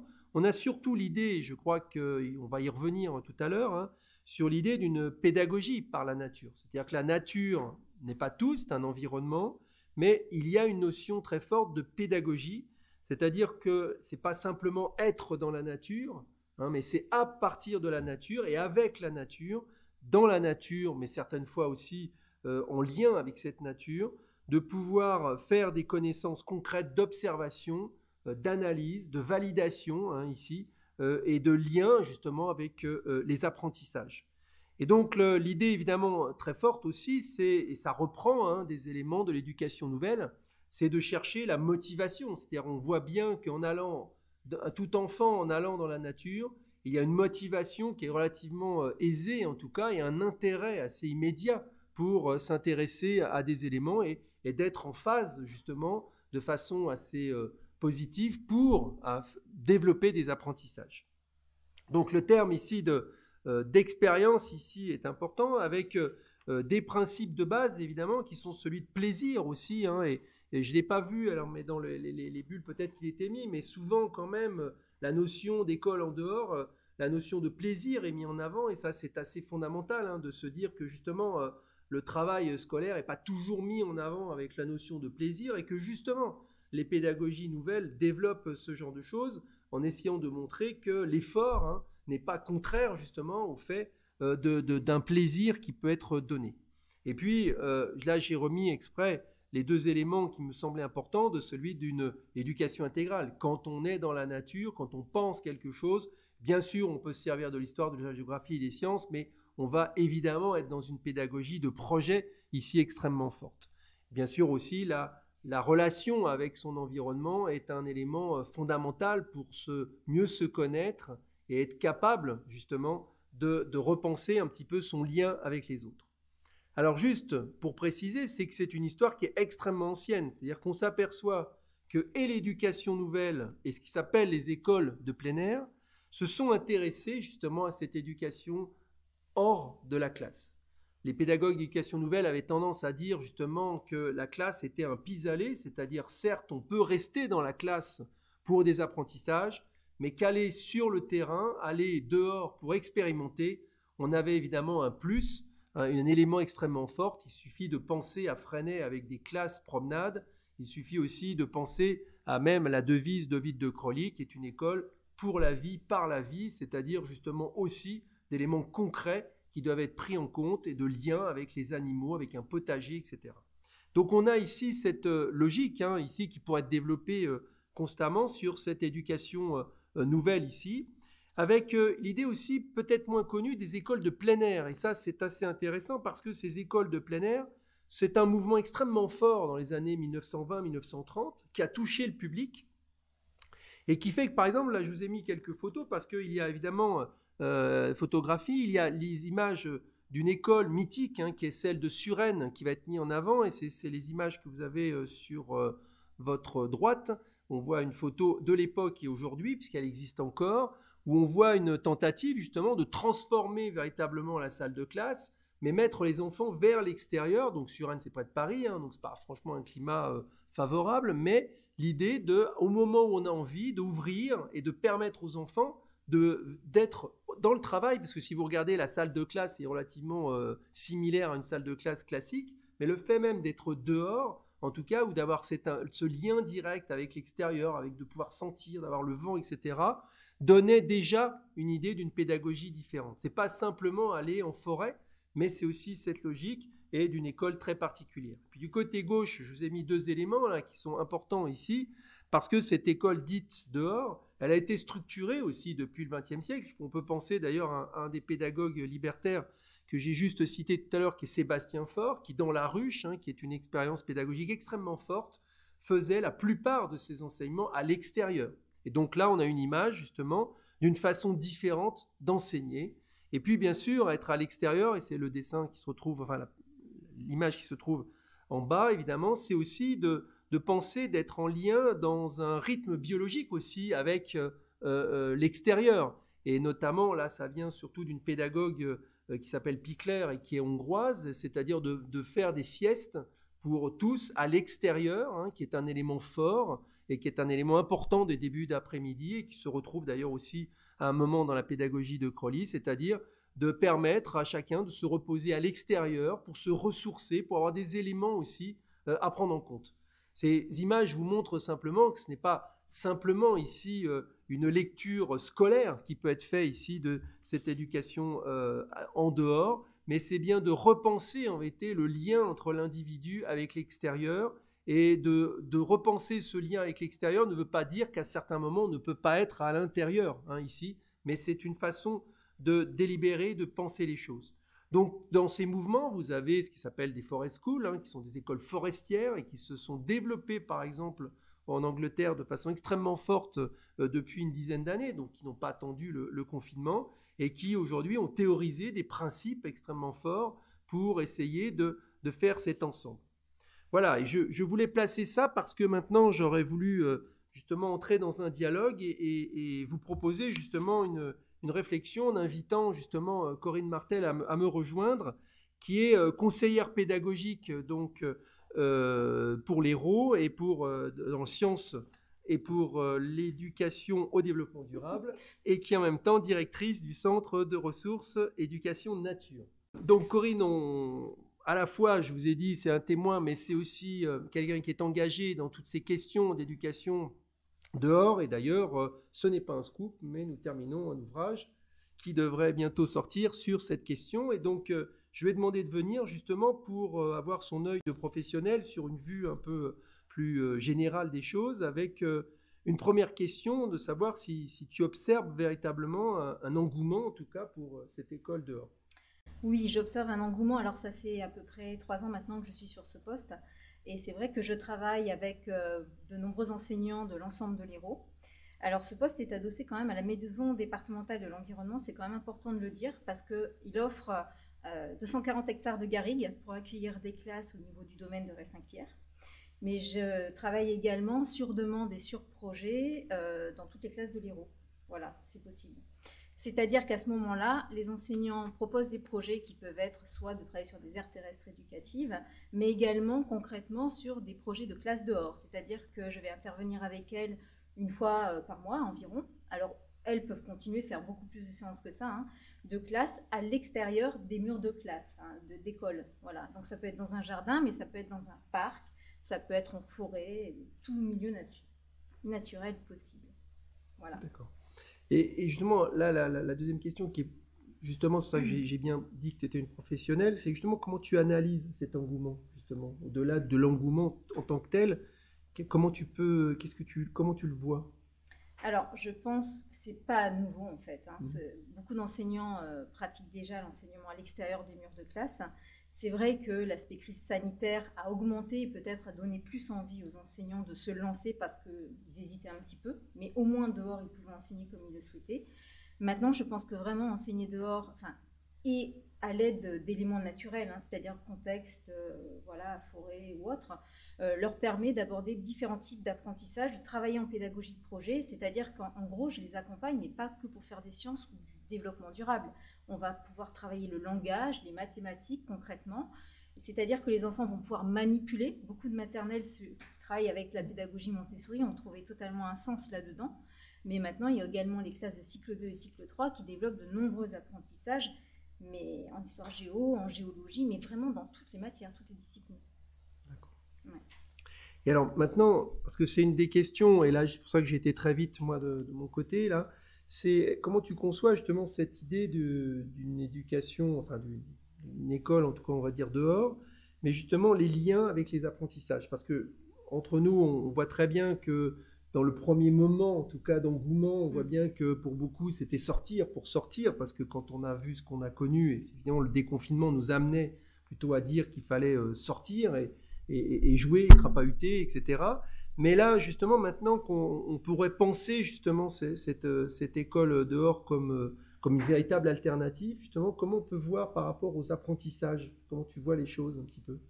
Alors, des pratiques des enseignants actuellement et de leurs demandes, c'est vraiment utiliser l'extérieur comme outil d'apprentissage, mais pas que, aussi de bien-être, de travail concret. Je parlais de coopération tout à l'heure. Effectivement, ils montrent des choses concrètes ensemble, en classe, avec plusieurs élèves. Et l'idée, c'est de faire des va-et-vient entre la classe extérieure et la classe à l'intérieur. En fait, il y a réellement une organisation qui se crée entre les temps d'apprentissage qui se font à l'extérieur et qui nécessitent que l'enseignant soit là également pour formaliser ses apprentissages, et les temps qui se font dans la classe où on fait des apprentissages plus formels, où on formalise les choses. Donc en gros, vraiment, c'est complémentaire, c'est très complémentaire. D'accord. Et alors justement, parce que comme on utilise le terme souvent de forme scolaire, est-ce que justement ça transforme cette forme scolaire? Ou est-ce que c'est une complémentarité? Je pense réellement, pour l'instant, moi, de ce que je peux voir et de ce que je teste aussi, parce que je suis en évolution par rapport à ça, mais néanmoins, c'est très complémentaire. C'est pas un changement total de manière de penser les apprentissages. C'est-à-dire que réellement, on se réapproprie un nouvel espace d'apprentissage qu'on avait d'ailleurs avant, qu'on a connu, moi particulièrement, je l'ai connu aussi, cet espace nature en termes d'apprentissage. Donc là, les enseignants l'osent aussi, se permettent peut-être plus d'aller à l'extérieur et d'utiliser ces outils-là, qui peuvent être le bois, des petits éléments qu'on va trouver dans la nature, pour se dire, tiens, on va compter un nombre de blancs pour faire des maths, par exemple, ou un nombre de châtaignes, et là, on va pouvoir après formaliser en classe, passer à l'abstraction plus facilement, parce qu'on aura, on aura touché un peu tous ces éléments, et on se sera testé avec. Et cet engouement-là, parce que justement l'Hérault, l'intérêt, c'est qu'il y a le côté rural et le côté urbain. Est-ce que tout le monde est touché par cet engouement? Alors, je suis très étonnée, mais oui, il y a une très grosse envie des écoles urbaines de pouvoir également enseigner à l'extérieur des murs de classe. Et donc là, dans ce cas, je les accompagne. Ça peut être dans le parc qui est voisin, ou le long du Lez ici, ou de l'Hérault, au niveau des cours d'eau. Et on va travailler sur les thèmes de la biodiversité, du changement climatique, de plein d'autres choses aussi. On peut faire des visites comptées. Donc là, on va travailler le langage, on va travailler plein de choses aussi. Donc que ce soit urbain ou école rurale. D'accord. Il y a un gros engouement. Bon. L'intérêt ici, c'est à mon avis de voir un petit peu qu'à travers justement ce que l'on vit aujourd'hui, et vraiment en temps réel, on va dire, on peut voir aussi des transformations réelles de pratiques qui peuvent se mettre en avant. Sans vouloir vraiment conclure, parce que j'ai dit que je répondrais à quelques questions si on a encore un peu le temps, je voudrais quand même juste dire deux éléments. C'est-à-dire ce que j'ai essayé modestement de vous donner ici comme idée, c'était de pouvoir qu'on puisse y réfléchir, c'est de voir qu'évidemment c'est une priorité et c'est, il me semble, une urgence, et que notre société évolue très très vite et qu'on voit très bien que la façon d'éduquer a un impact extrêmement fort et que nous arrivons non pas nécessairement à la fin d'un cycle, même si on voit bien que l'éducation se transforme énormément. Hein. Je ne suis pas un fanat et un maniaque, par exemple, des comparaisons internationales, mais on voit très très bien que le système français baisse de plus en plus dans les systèmes de comparaison internationale et que des systèmes justement qui utilisent beaucoup plus l'idée d'éducation intégrale ou d'éducation nouvelle, et encore une fois les Finlandais et surtout les Néerlandais sont assez frappants depuis quelques années. On voit bien une idée très forte hein, justement d'utiliser les besoins et les intérêts de l'enfant et de se rendre compte qu'aujourd'hui nous sommes une société où il est intéressant de savoir chercher plus que de savoir quelque chose et que la mémorisation évidemment n'est pas la valeur optimale hein, de tout, même si évidemment elle existe. L'autre élément évidemment c'est de se dire aussi que quand on parle d'éducation et de pédagogie, je pense que le caractère politique est évident, c'est-à-dire que finalement, c'est aussi quelle société on veut, et bien, quelque part, elle se traduit par quelle école on a. Et on voit bien ici que si on veut, évidemment, une société qui soit basée sur l'émancipation de tous, sur la solidarité et l'entraide, eh bien, il y a un travail important à faire, qui est à prendre en compte, en tout cas, et d'après moi, d'après les idées de l'éducation nouvelle. Donc, l'élément, évidemment, important, c'est que je pense que tout ça, j'ai essayé de vous montrer, hein, ce n'est pas nécessairement une utopie. Il y a le côté utopique, clairement, parce que dans le côté utopique, ça ne veut pas dire simplement qu'il n'existe pas, mais ça veut dire aussi qu'on voit un peu plus loin que le bout de son nez. Je pense qu'effectivement, il y a le besoin, en tout cas, de lancer des pistes très fortes, lointaines, avec des idéaux très forts et des idéaux, justement, qui sont ceux de mixité sociale, de démocratisation. Et ici, ces notions ici peuvent être fait par l'éducation. Et il est clair que l'éducation est le seul moyen, hein, justement, on le sait, durable et profond, en tout cas, pour transformer une société, et que, évidemment, encore une fois, ça nous montre, en tout cas, le chemin qui est à parcourir, et un chemin qui, en tout cas, à faire constamment. Donc ici, cette logique, hein, je répète, cette idée, hein, en tout cas, de cette rencontre un peu collaborative, même si c'était complexe, évidemment, comme ça, était d'essayer de pouvoir donner quelques pistes et quelques enjeux et pour peut-être rendre moins réducteur hein, justement la question des pédagogies alternatives et d'en faire un biais en tout cas pour réfléchir de façon très globale hein, sur notre société. Donc je propose justement hein, dans le peu de temps, parce que je n'ai pas tout le timing, mais de pouvoir répondre à certaines questions que vous avez pu vous poser tout au long de mon intervention. Deux questions qui sont arrivées un peu avant ton intervention sur l'école du dehors. Une qui me semble intéressante peut-être pour faire une synthèse sur ce que tu viens de dire. Je te les donne les deux, puis après tu verras. Dans cette galaxie donc c'était au moment où tu as présenté la galaxie des pédagogies alternatives, où situeriez-vous les pratiques de l'école du dehors? Donc peut-être tu peux revenir sur cette galaxie et nous dire où tu la situes.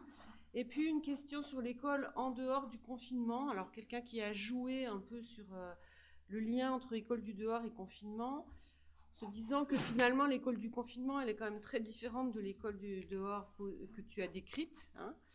Et donc posant qu'il y a une lassitude lorsque l'école en dehors se réduit à l'école derrière les écrans. Et donc, que penses-tu de cette question du défaut de contact réel avec les interlocuteurs dans cette période de confinement, notamment, je pense, la période de mars-avril qui est ciblée plutôt, puisque c'est l'école devant les écrans et en dehors de l'école, mais devant les écrans. À mon avis, justement, une des clés, c'est-à-dire que, justement, j'ai essayé de vous le mettre ici comme une partie, et on a bien compris que il y a quelques mois, je n'aurais pas mis cette question et je n'aurais pas mis cet ensemble, c'est qu'il y a un élément véritablement conjoncturel. Mais ce que j'ai essayé de montrer très rapidement, vu le temps, c'est que justement, cette école dehors, elle est pensée déjà du point de vue international. Déjà, c'est important, c'est-à-dire que nous sommes extrêmement déjà en retard hein, sur cette logique-là. Il faut quand même le percevoir hein, ici.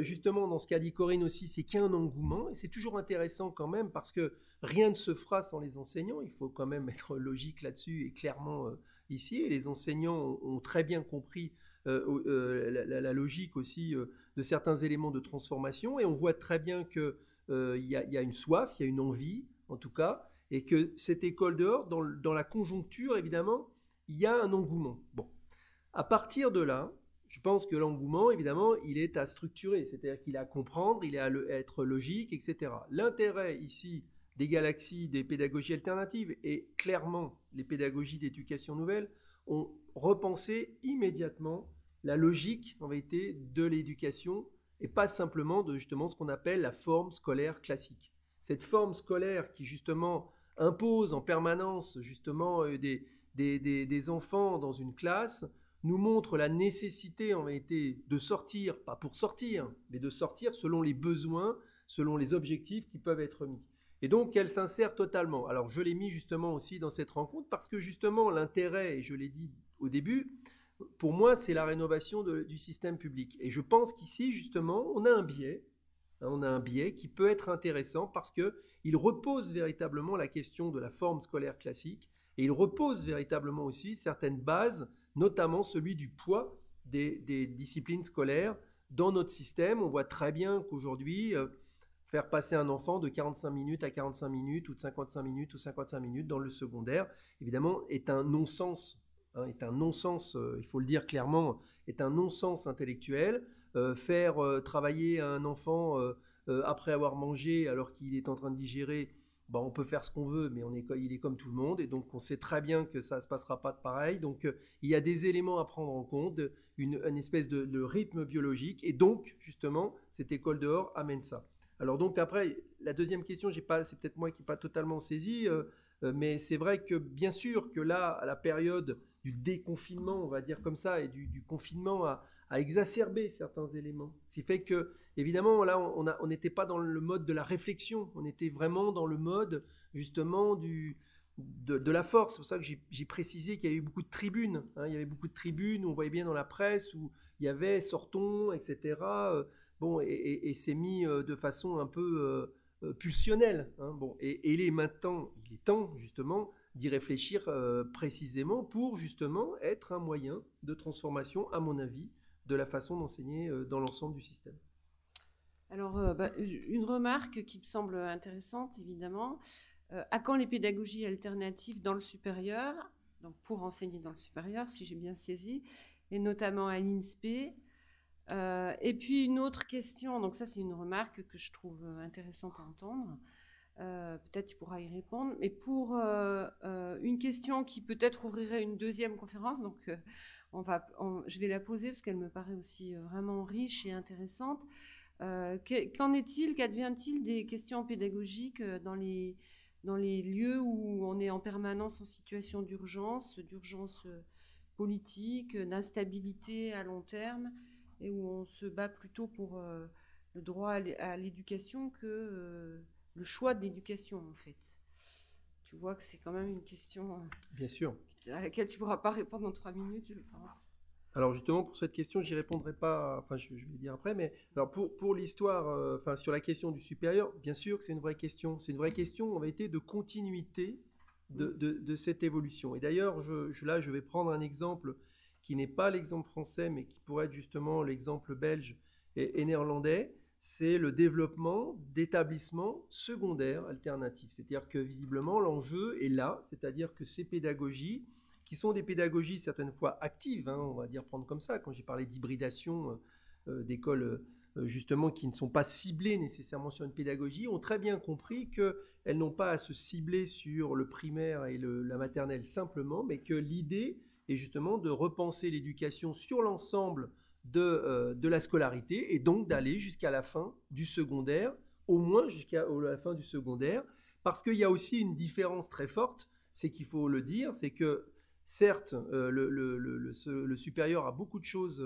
à faire, ça c'est assez clair, mais on voit très bien qu'il y a certaines valeurs qui sont celles notamment de l'autonomie ou de la responsabilité qui sont développées dans le supérieur. On appuie beaucoup sur l'autonomie, peut-être trop justement parce qu'on estime que tout étudiant qui arrive est autonome, alors que justement ça s'apprend à être autonome, on n'est pas autonome comme ça.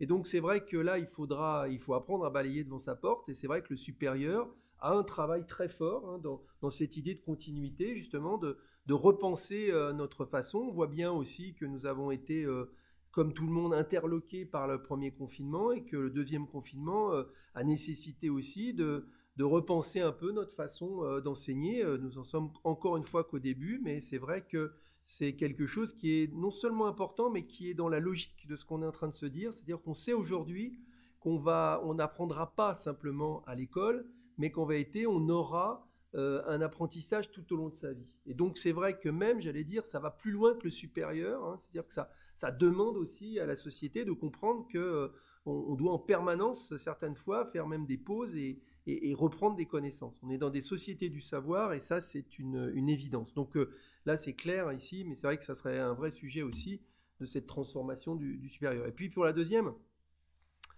je prendrai un peu dans le petit livre justement sur les pédagogies solidaires, j'ai pris une citation, je ne vais pas retrouver exactement comme ça, mais qui est de Jean Monnet. Donc c'est intéressant parce que c'est celui qui a non seulement développé la construction européenne, mais qui a préparé aussi justement la fin de la guerre en aidant les États-Unis justement pour la libération. Et justement, il dit que les hommes en vérité ne bougent et ne changent que dans l'urgence. C'est-à-dire qu'en vérité, l'urgence nécessite ici une réflexion d'urgence et qu'en vérité, on repense ce genre de choses. Il faut bien penser que finalement, ce qu'on a repensé, et là je pense du point de vue éducatif, pour être très clair, qui est le plan Langevin-Wallon en 1945-47, il se fait après la Seconde Guerre mondiale, et c'est pas un hasard, ils vont prendre le temps pendant 1 an et demi de réfléchir à la refonte complète du système éducatif. Donc on voit très bien que oui, il y a des urgences, il y a des pays qui sont dans l'urgence, mais qu'en vérité, l'éducation est toujours le levier, qu'on le veuille ou non d'ailleurs, d'une transformation, et c'est un enjeu politique très fort. Tous les pays, depuis le XVIIIe siècle, s'intéressent à l'éducation, et que ce soit des régimes démocratiques ou autoritaires, ils s'intéressent à l'éducation parce qu'ils savent que c'est un moyen très fortement de transformer aussi une société.